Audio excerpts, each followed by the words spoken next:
Hello guys, welcome back to my video. Ayan, merong mga nagtatanong na kung paano i-link ang PayPal to GCash. So ngayon, ang video natin is link PayPal to GCash. So kung ready na kayo, make sure nakapag-like and nakapag-subscribe na kayo and mag-iwan kayo ng comment nyo dyan sa ating comment section kung meron pa kayong mga katanungan.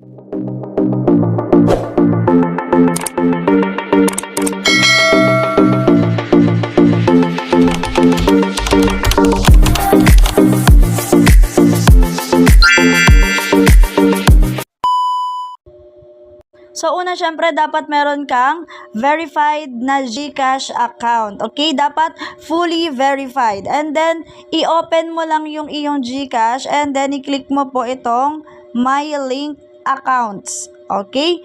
Pagka-click natin, dito tayo mapupunta sa GCash Card, American Express Virtual, PayPal, Pioneer, BPI, Union Bank. So, syempre, sa PayPal, yung i-click natin.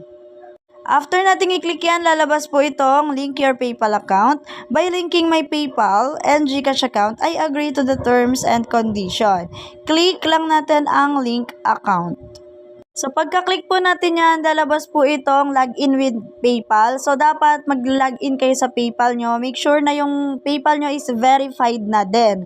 Okay? After nyan, syempre, ilagay mo lang yung iyong Gmail account at saka yung iyong password. Okay? And then, click login.